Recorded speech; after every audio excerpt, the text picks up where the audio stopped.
In the mid-2010s, as internet live streaming was taking the world by storm, a specific genre of this new media form would emerge in the Russian-speaking world: trash streaming.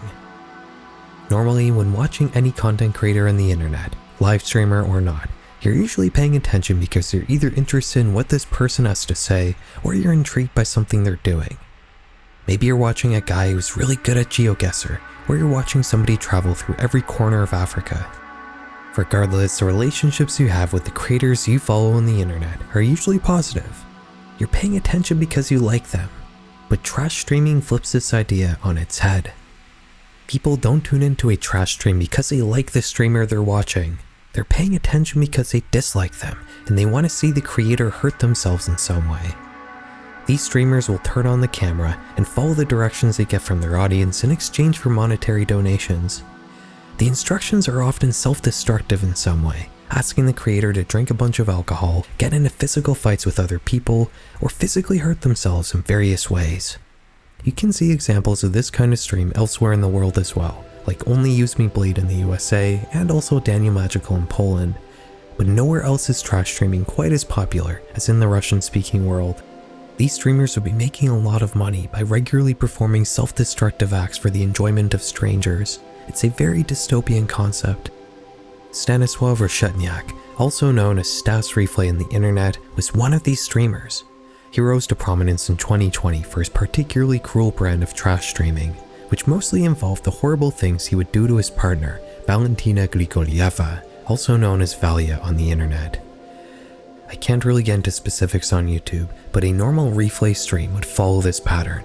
Him and Valia and whoever else happened to be in the room with them would all start by getting intoxicated. Things would be driven forward by the donations Stas would receive, which would usually contain instructions on what he should do next, sometimes telling him to do something to Valia or himself. Again, I can't get into detail here, but the things Stas would do in these streams would absolutely be enough to constitute a criminal case against him. But that wouldn't happen until December 2nd, 2020, when things went way too far. On that night, Stas, Valia, and a few friends were streaming from a rented house in Ivanovka, a village outside Moscow. Alcohol was generously being passed around the already intoxicated group. The donations were rolling in as they always were. But then, something unusual happened. Stas received an oddly large donation, one worth $1,000, the equivalent of an average monthly wage in Russia. The instructions in this donation were particularly sinister, but Stas carried it out anyways. It asked him to take off Valia's outer layer of clothing, drag her outside, and lock her on the balcony in the sub-zero winter night. As Stas began to act this out, Valia ran to the kitchen and grabbed a knife to defend herself. The pair scuffled for a bit, but Stas eventually got his way and locked his partner outside on the balcony, wearing nothing but underwear. The disturbing thing is, while this was going down, Valia's friends were just sitting around watching it all happen. As she banged on the door begging to be let back in, her friends didn't intervene at all, and in fact they would eventually just leave while Valia was still pleading to be let back in the house. The banging would eventually stop though, and some hours later, Stas would open the door of the balcony only to find Valia laying on the ground, unresponsive. He brings her inside, and it takes him a few minutes to come to terms with what just happened. He attempts to revive her, but nothing he does seems to have any effect. The police would be called and paramedics would rush to the house, but it was too late. Valentina was pronounced dead on the scene. All initial reports chalked up Valia's death to hypothermia. A forensic examination would reveal that she actually died of craniocerebral trauma, likely from a blow to the head she received from Stas in the midst of their struggle. The same examination would find bruises and physical trauma all over her body, meaning she was already in a horrible state when her boyfriend dragged her outside. Stanislav would be arrested at the scene. He wouldn't express regret, even denying any wrongdoing by bizarrely claiming that Valia had died of a stroke while outside. That wouldn't matter though, as he would be found guilty of involuntary manslaughter and given a measly 6 years in prison, which seems wildly little to me. He's currently out of jail, and somehow is still regularly uploading to YouTube to this day. The death of Valentina Grigorieva is definitely one of the more depressing topics I'll cover on this channel. Everything surrounding this case is just covered in gloom and darkness, which isn't atypical of a country like Russia, which is famous for its pessimism. Our next topic explores this concept of Russian sadness, but in a different way. The following video was uploaded in September 2021. The title describes a broadcast hijacking of a local Russian news channel, which apparently aired something called Kingdom of Heaven.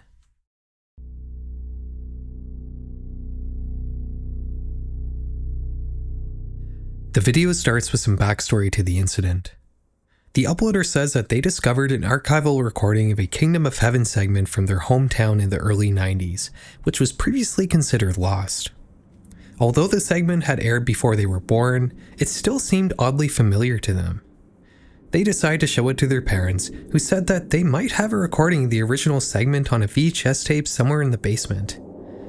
The OP grabs the tapes from their house and gives them to a friend to digitize. And lo and behold, the Kingdom of Heaven segment was on one of them. According to the OP's parents, the recording would have been made sometime between 2003 and 2006. This is what it showed.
As you can see, this broadcast hijacking appears to show us some eerie televised obituaries, the first one being for an infant named Vera.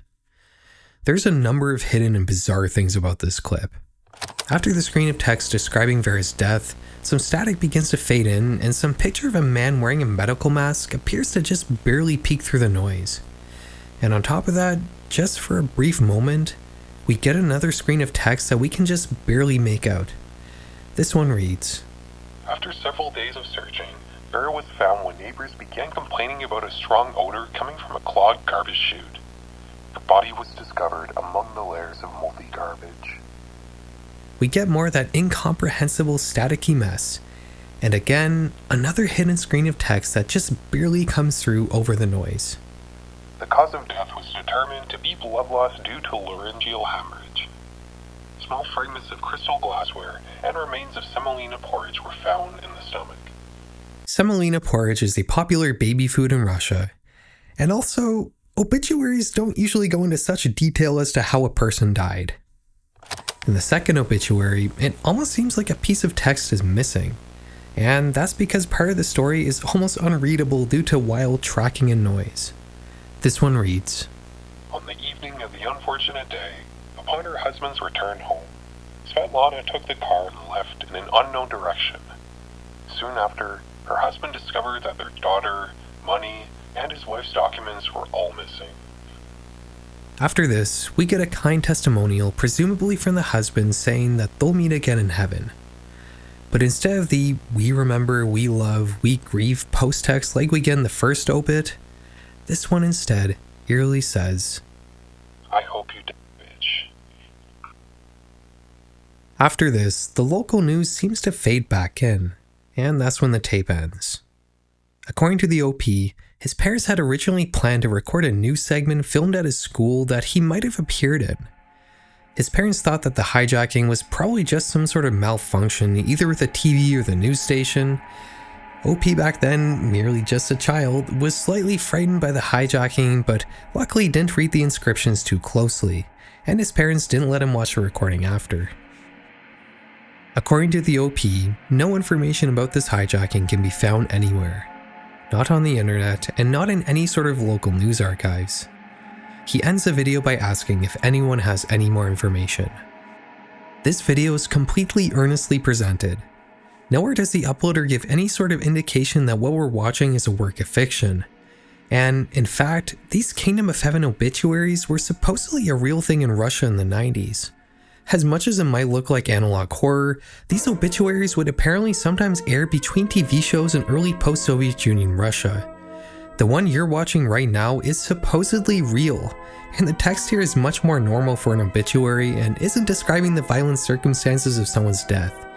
This is just so eerie and ominous. The cheaply recorded orchestra, the monotone palette, the way the music cuts off abruptly and the bells play, I honestly can't believe that what we're watching isn't someone's analog horror project. Most of these Kingdom of Heaven segments are considered lost media. According to a Russian page on the Lost Media Wiki, there were supposedly up to 150 segments made in total between 1991 and 1994. What's interesting here is that while we have many recordings of these supposed obituaries, none of them have ever actually been confirmed to be real, and many of them have actually been proven to be fabricated. And the fact that the first mention of this even existing being in an ImageWare post from 2017 is also pretty suspicious. While some commenters say that either them or their parents do remember televised obituaries appearing on Russian TV in the 90s, nobody seems to have any proof of this, and the network that supposedly aired these segments has denied their existence as well. And by the way, that supposedly real segment we just watched, a Russian YouTuber recently confirmed that it was fabricated, which kinda leads me to believe that everything here is fake, even though it's listed on Wikipedia. I will say though that if these are all actually fake, they are still incredibly well done. These videos actually look like they were legitimately recorded on tape. This is really a step above the average VHS effects you typically see in analog horror. And apparently, like every other Russian horror thing we cover, Kingdom of Heaven also became a meme format that people have already turned into shitposts. I'm still curious though, if you're Russian, do you think that there's any chance of something like this legitimately existing? Let me know in the comments. Alright, we're gonna move on from a probably fake creepy classic TV thing to something very real. Picture this. You've just gotten home from a hard day at the office, there's only one thing you're looking forward to. Sitting down to watch television while eating a fine TV dinner. One problem, you forgot to feed the cat. And now, he's taken matters into his own hands. There's a reason why you shouldn't leave a fat cat alone with lasagna, just like there's a reason why Morgan & Morgan is America's largest injury law firm.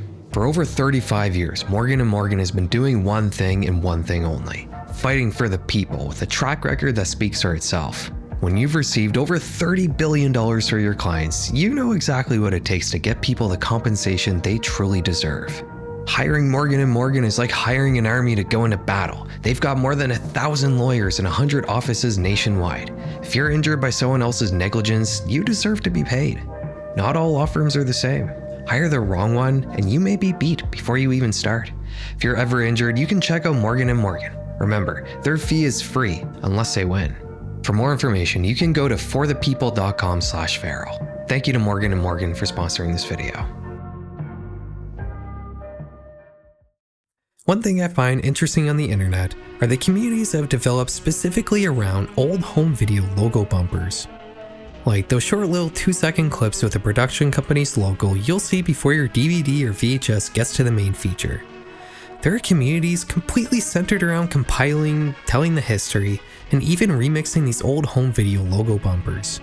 Some of these videos have millions of views. One common aspect you'll notice in the logos community is the idea that some of these logos are scary, which I guess I don't really understand personally. I'm guessing it has something to do with childhood memories of being freaked out by them, but regardless, horror seems to play a fairly big part in this strange niche, and a lot of these logo remixes seem to revolve around making a logo bumper scarier. There is one logo though that I do find pretty uncanny, and of course it's Russian.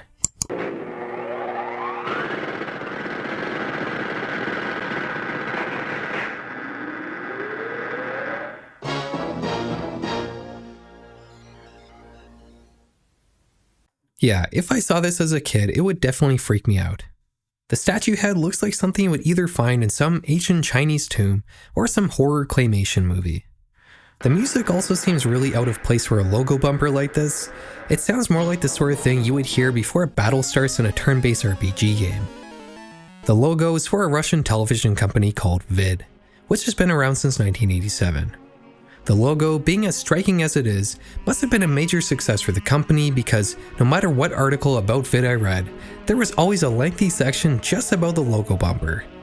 The logo is created by Andrei Rasbash, and he based the face off of a ceramic sculpture of Chinese philosopher 𝐑𝐮𝐬𝐬𝐢𝐚𝐧 that featured a 3-legged toad on top of his head. This sculpture is owned by the Museum of Oriental Art in Moscow, and apparently they tried to sue the production company over their usage of the sculpture, so Andrei and his team had to digitally alter the features of the statue to make it look different enough from the original sculpture, which I suppose had a hand in making it look as uncanny as it does. The logo was basically immediately seen as frightening and off-putting. The company quickly began receiving many complaints from the parents of scared children, so over the years they've had to continually alter the logo to make it look less creepy. Of course, this logo is a pretty big Russian meme nowadays.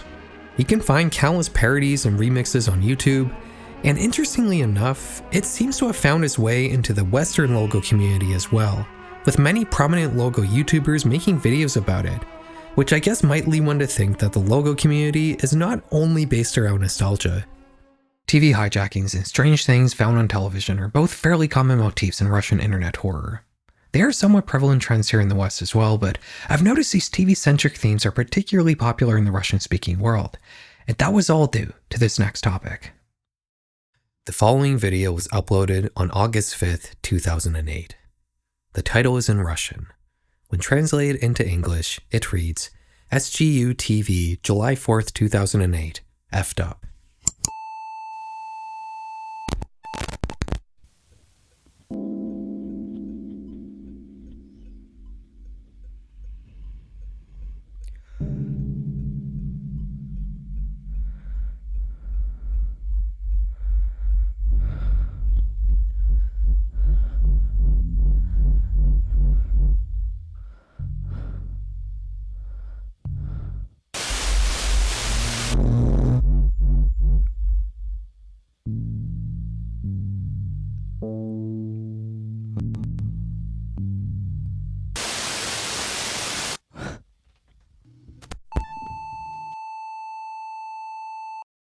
This video seemingly shows us a network hijacking. The network supposedly depicted in this video is SGU TV, a Russian educational channel not unlike PBS in the States. The hijacking begins with a text, "Do not be afraid," followed by a drawing of a rabbit, and then a geometry diagram showing a right-angled triangle. We then get another screen of text, this time with a list of instructions. 1. Don't try to change anything. 2. Think only about him. 3. Hands. 4. Inspection. This video tells us that these instructions will help you to accept his truth, whatever that means. After this, the video writes that people who watch this will go crazy, followed by the word legless. After this frame, we get our final screen of text, which repeats twice. This one, strangely enough, asks the viewer, "Did it work?" and then tells us that the sound in the video contains a V105 U2 PWM imprint. PWM stands for pulse width modulation, which is a common method of modifying the timbre of a square oscillator in a synthesizer, and I'm guessing it's referring to the one synthesized note that plays throughout this video, which does appear to have some sort of modulation being applied to it. I'm not too sure what the V105U2 means in this case though, and looking it up on Google only pointed back to this video. After this text, the video tells us that there's nothing evil here, it's just a little scary. But after watching, you will supposedly feel joy and everything in your future will turn out fine. Signed, your friend. A test pattern shows up in the video, which as far as I can tell, appears to be a fairly standard Russian test card. The closest match I could find is this test pattern originating from Leningrad in 1988, although it's not an exact match. This video will go on to accumulate over 600,000 views, with the peak of its popularity occurring in the early 2010s. While commenters may have been split on whether or not the video was scary, it would still, for whatever reason, turn into a huge meme. Countless people would make their own versions or parodies of this video over the years. While the title of the original clip may have merely stated the network and time of the supposed hijacking, the meme would go on to be known by a line of text in the video. Beznogim, or in English, legless. Some of these alternate versions of this video are pretty funny. I like this one called Retro Legless, that just shows us the entire video but with the Windows Movie Maker sepia film effect applied to it. The lines of text here are framed in ornate silent movie borders, and the synth tone is replaced with ragtime piano. I don't know why, but I find this really funny. I also like Legless Gabbin Edition, which is truly a time capsule of early 2010s internet culture. This one talks about the long-anticipated Half-Life 3 and includes some spooky Gabbin jump scares. I just wish they had snuck in the cake is a lie somewhere. What's interesting about this meme is the sheer staying power. People are still making new versions of this video to this day, and all of this for the last 17 years has been based off of this relatively mundane original video. Maybe there's more to this that I'm not getting as a naive Westerner. Let's investigate the original video a little closer. I decided to start with finding the source for the rabbit picture. My first thought here is that this image has been inverted. And sure enough, it looks a lot more natural when inverted back. Doing a quick image back search revealed that this picture is actually from a children's coloring book. Combining that with the right angle triangle that was probably taken from a math book explaining the Pythagoras theorem, I'm gonna go ahead and guess that this video was probably made by a middle schooler. According to 𝐑𝐬𝐬𝐢𝐚𝐧, a site documenting Russian memes, the idea behind this video probably originated as some sort of creepypasta a year earlier on a Russian image board similar to 4chan, meaning that this video followed a similar creation process to Station 922. 𝐑𝐬𝐬𝐢𝐚𝐧 also archived some of the original legless memes and rage comics from back in the day, which I must say are pretty cool. It's pretty impressive to see such a long-running trend in the world of internet horror, much like this next topic. The following video was uploaded on January 29th, 2009. We're going to watch it in full before talking about it.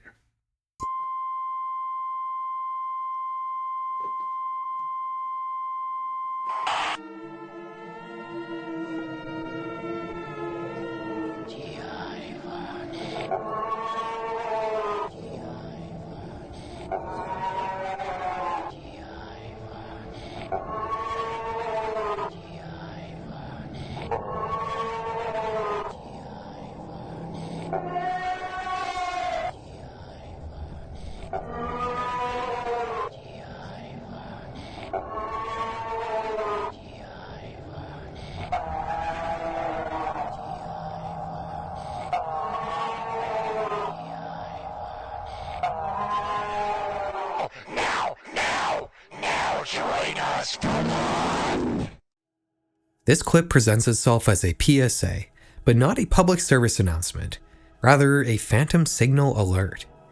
Some obscured white face then begins babbling incoherently while occasionally being interrupted by static and what could be distorted screaming. Several pieces of disturbing text pop up in the video. The first strikingly reading, "We're roasting an electric video fire." The text in the rest of the video appears to be written from the viewpoint of a dead child, being that it at one point asks, "If there are any more dead kids out there, then show yourselves," with the video closing out with, "Meet us in the video world." The title of this video is, "Many kids have died over these years," and this clip would swiftly spread around the Russian internet after being uploaded. A creepypasta would be written about it, stating that people who view this video in its entirety may hallucinate horrible things and that it's even potentially caused the deaths of 23 people in total. The creepypasta also tells a story of how some of these deaths happened in Ukraine, which kind of follows the same story format that all cursed media creepypastas follow, so I'm not going to get into it here. The channel that uploaded this video is called 𝐑𝐮𝐬𝐬𝐢𝐚𝐧 Foundation, and while this clip may be their most infamous, it's certainly not their only upload. Their first video was put up all the way back in 2007, and it follows a similar format to the one we just watched. Although the text here reads, "You're not welcome to play in the video world anymore." Their second video, uploaded only 2 days after their first, has a link in its description that explains what's going on here. This site isn't live anymore, but it was luckily archived all the way back in 2007 on the Wayback Machine. This is a page presumably created by the 𝐑𝐮𝐬𝐬𝐢𝐚𝐧 Foundation, which openly states, "It's a game, an ARG." But they go on to say that they're looking to find the video and the story behind it. To find out what that means, we need to return to the channel's first video, which is called 333-333-333. This is in fact a reference to the Wyoming Incident ARG, which was one of the first internet horror ARGs ever. The Wyoming Incident told a tale about a video that was shown during a TV hijacking that apparently drove viewers to madness. 𝐑𝐮𝐬𝐬𝐢𝐚𝐧 Foundation appears to be some sort of attempt at gamejacking this ARG, or at least trying to stoke more interest in it. The thing is though, as the 𝐑𝐮𝐬𝐬𝐢𝐚𝐧 Foundation videos became popular in the Russian internet, they kept the channel going independent of the Wyoming incident. They took down the site explaining that the project was an ARG, and began infrequently uploading new videos expanding the lore of the 𝐑𝐮𝐬𝐬𝐢𝐚𝐧 Foundation, with the last video being uploaded only 2 years ago, which actually makes this one of the longest running internet horror projects ever. Coincidentally, it's probably only beat by the Wyoming incident itself. You could argue that the 𝐑𝐮𝐬𝐬𝐢𝐚𝐧 Foundation was one of the first pieces of analog horror, a genre which is now oversaturated and arguably dying. If you've been yearning to see an interesting new take on this stale niche, then pay close attention to our last topic for today.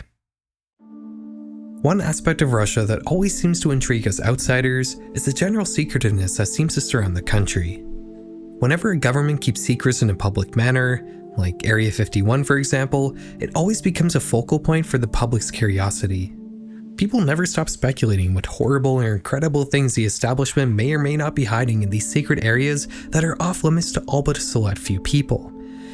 And no country has off-limit areas quite like Russia. As of 2007, Russia has publicly acknowledged the existence of 44 closed cities. These are entire towns and metro areas that are off-limits to either foreigners or even Russians in some cases. Many of these places are even completely absent from official maps.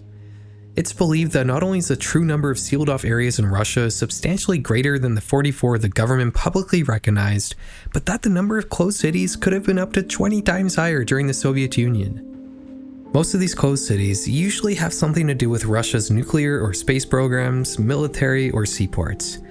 At least that's all that's been said publicly. Just like Area 51, people love to speculate just what the Russian government may or may not be hiding in these sealed-off regions, and also what closed areas might exist out in the great expanses of the deep country that we might not even know about. Much in that vein, the following video will be uploaded to YouTube on October 19th, 2021.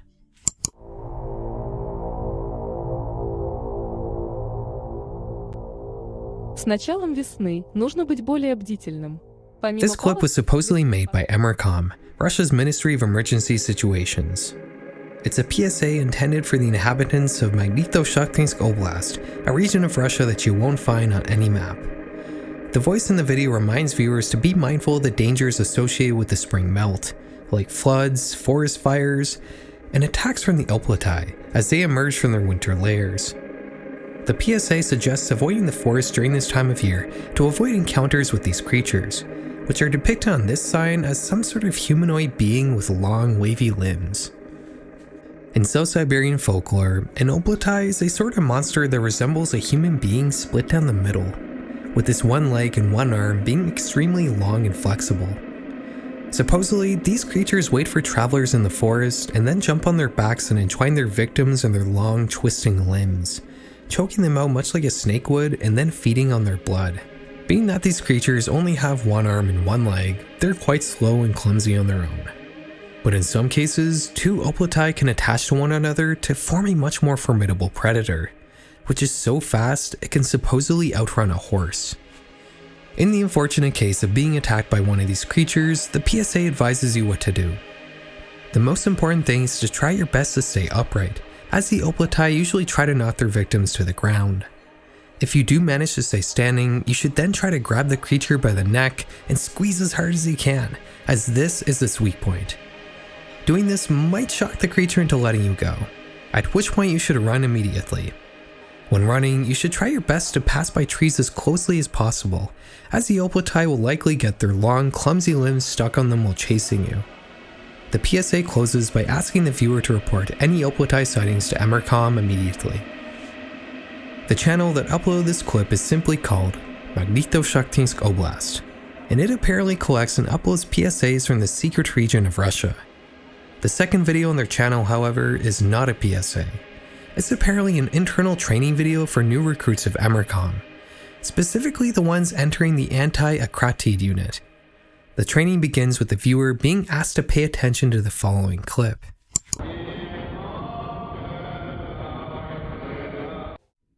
The narrator then tells us that this was a possession test, and that some people who view this clip will have a strong reaction to it. It starts with mild confusion, which eventually grows into outright delirium, followed by spasms, and then finally, loss of consciousness. If you didn't react, however, congratulations, you are mentally fit enough to serve in the anti-𝐑𝐮𝐬𝐬𝐢𝐚𝐧 unit. You'll be part of a protective police service that will help prevent and or mitigate encounters between 𝐑𝐮𝐬𝐬𝐢𝐚𝐧 and people. The 𝐑𝐮𝐬𝐬𝐢𝐚𝐧 can be separated into two groups. The pragmats, which are beings that pose some sort of physical danger to people, which would appear to include the oplotai based on this illustration, and also kephals, non-physical entities that can either possess or infect their victims. The video also mentions that the anti-𝐑𝐮𝐬𝐬𝐢𝐚𝐧 unit was recently put together as a result of a new declaration made by Emercom in 1992, which gives us an idea of when this footage was supposedly made. Now I know what you're thinking, yes, this is obviously just an analog horror series. It's got every trademark. The simplistic bathroom sign art style, the mid-century nuclear war style PSAs warning people of bizarre otherworldly dangers, which are always pretty effective due to the contrast of the mundane bureaucratic style these clips have with the esoteric threats they describe. I personally feel like analog horror is getting to be a little oversaturated and definitely doesn't hit as hard as it did 5 years ago, but I still like this series a lot. I love the concept of taking some creepy folklore story and modernizing it into a more relatable and effective format. 𝐑𝐮𝐬𝐬𝐢𝐚𝐧 Oblast has many other videos I'm not going to spoil for you, I'm just going to tell you about my favorite one. This clip is called 𝐑𝐮𝐬𝐬𝐢𝐚𝐧, which happens to also be the name of the creature it's describing.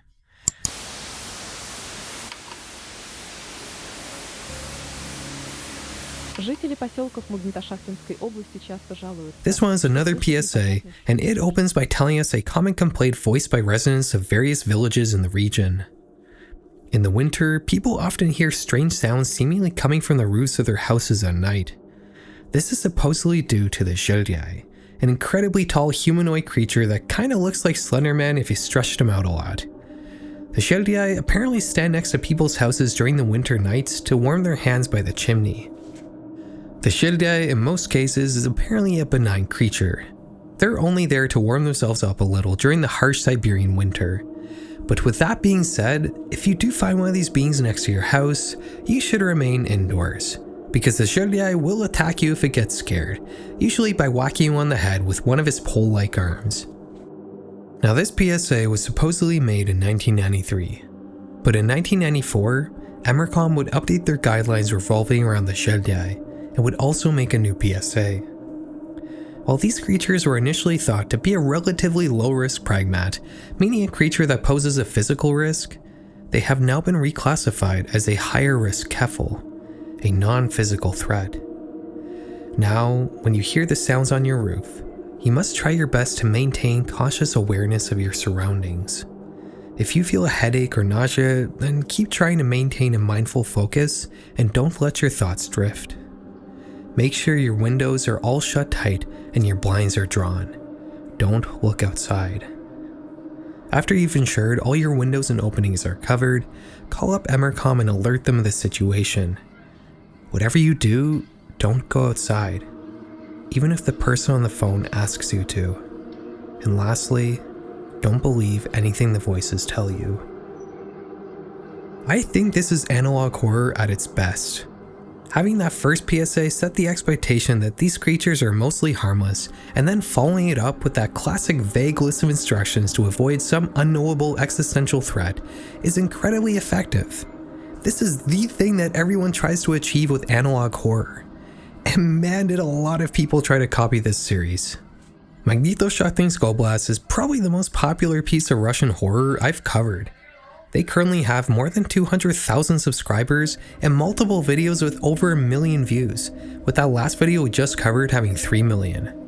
With such a successful series having its fanbase relegated to the limited amount of people that speak the language, it naturally resulted in a ton of copycat videos.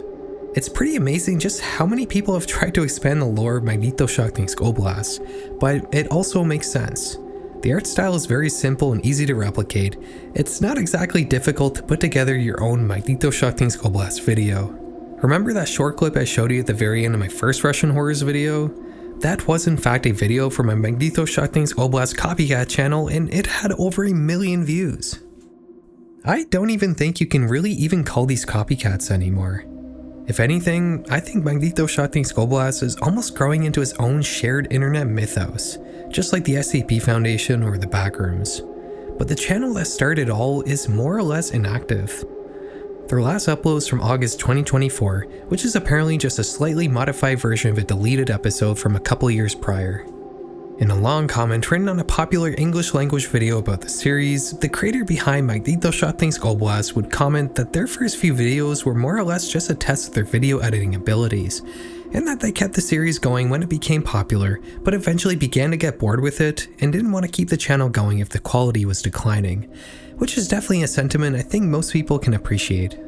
By the way, the video that this comment was left on was made by horror YouTuber Mouldered, and it's definitely the most comprehensive English language video about this series that currently exists. It was invaluable in the production of my video for its translations, and if you want to dive deeper into 𝐑𝐮𝐬𝐬𝐢𝐚𝐧, I highly suggest checking it out. Guys, thank you so much for making it to the end of this compilation. If you enjoyed the video and you're not subscribed, consider changing that. You'll be telling YouTube to show you more creepy videos like this one, and not just by me either. You can also follow me on Twitter if you want to keep up with me off YouTube. And lastly, have a good night.